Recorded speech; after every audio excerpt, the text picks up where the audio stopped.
বোনটাকে নিয়ে অনেক স্বপ্ন ছিল স্যার। ভেবেছিলাম ওকে একটা ভালো কলেজে পড়াবো। আপনার বাবা মা? বাবা তো বোনের জন্মের পরের বছরই সাপে কামড়ে মারা গেছে, আর মা ওর যখন 5 বছর বয়স তখনই মারা গেছে। তার মানে আপনিই ময়নাকে মানুষ করেছেন?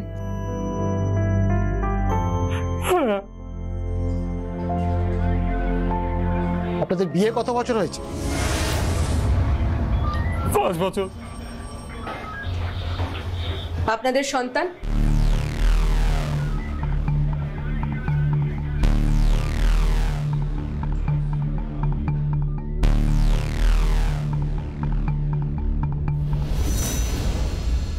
আর কবে? আমাদের বিয়ের প্রায় 5 বছর হতে চললো। মা রোজ ফোন করে তাগাদা দেয়। আর কতদিন বলো তো? ওই তো ময়না কলেজ পাশ করুক, তারপর আমাদের ঘরে একটা ছোট্ট ফুটফুটে লক্ষ্মী ঠাকুর নিয়ে আসুক, ঠিক আছে? এত দেরি করবে কেন রে দাদা?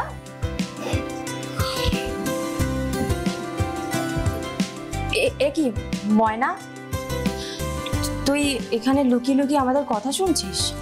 না না, আমি তো দাদার কাছে এসেছিলাম একটা কথা বলার জন্য। এসে শুনি যে দাদা বলছে আমি কলেজ পাস করলে তবেই নাকি। তা হ্যাঁ রে দাদা, এত দেরি করবি কেন? আমার কত শখ যে তোদের ছেলে মেয়ে হলে তাদেরকে কোলে পিঠে করে বড় করব। তোকে আর পাকা বুড়ির মতো কথা বলতে হবে না, যা হাত মুখ ধুয়ে খেয়ে নে, তোর আবার কাল সকালে টিউশন আছে। পাগলি কোথাকার।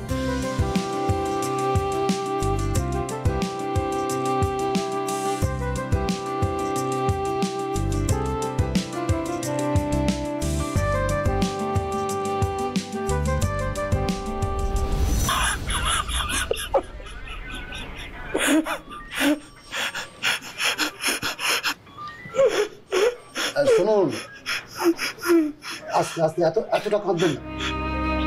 জল খান, খান।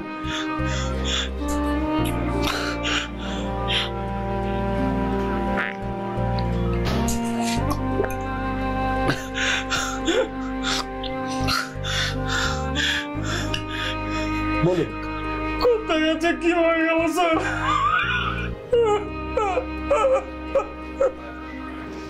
আচ্ছা, ননদের সাথে আপনার সম্পর্কটা কিরকম ছিল?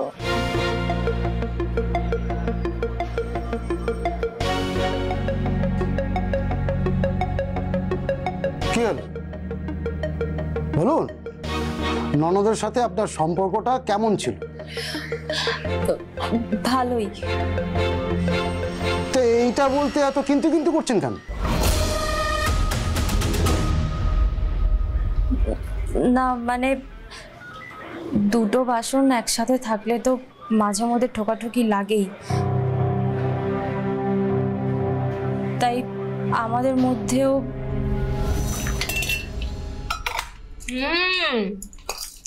বৌদি, মাংসটা কিন্তু দারুণ রেখেছো তুমি।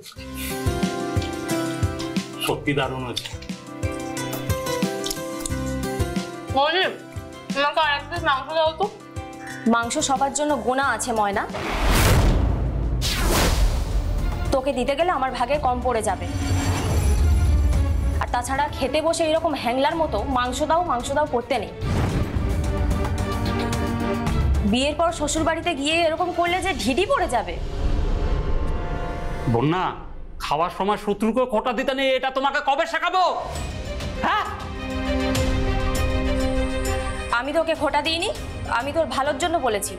শ্বশুর বাড়িতে নিন্দে রড়লে সবাই তো আমাকে দোষ দেবে, তখন বলবে ওই দেখো ময়নার বৌদি ময়নাকে কিচ্ছু শেখায়নি। সেটা অন্যভাবেও শেখানো যায়, অন্যভাবেও বলা যায়, কিন্তু তুমি ওকে কিভাবে বলছো? থাক না দাদা, আমার জন্য তোরা নিজেদের মধ্যে কোনো ঝগড়া করিস না। বৌদি, আর এক পিস মাংস চেয়ে আমি সত্যি খুব ভুল করে ফেলেছি গো, আমাকে তুমি ক্ষমা করে দিও প্লিজ।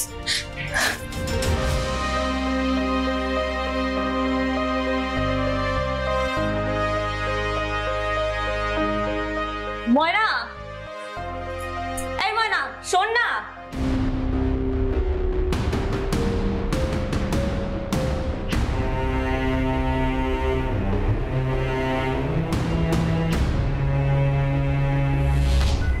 ময়না,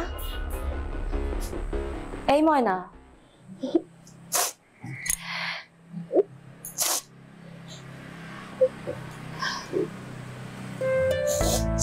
ময়না, এই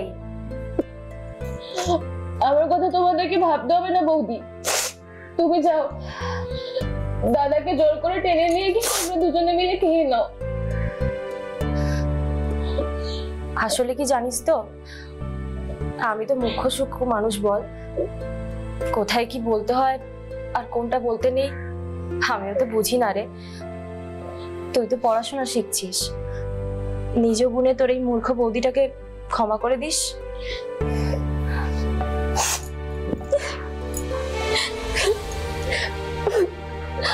ওরকম কথা বলো না গো বৌদি, তুমি তো জানো তুমি আর দাদা ছাড়া আমার নিজের বলতে আর কেউ নেই।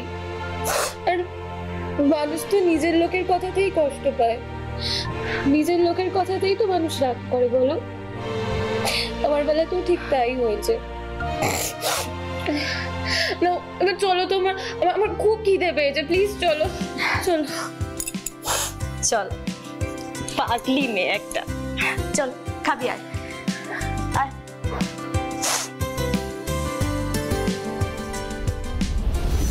তার মানে আপনাদের সম্পর্কে একটা টানাপোড়েনের ব্যাপার ছিল, তাই তো? সে তো সব সংসারেই থাকে স্যার। আচ্ছা, ময়নার সঙ্গে কারোর কোনো সম্পর্ক ছিল, ওই যাকে বলে প্রেম? আমি ঠিক জানি না স্যার। আপনি কিছু জানেন?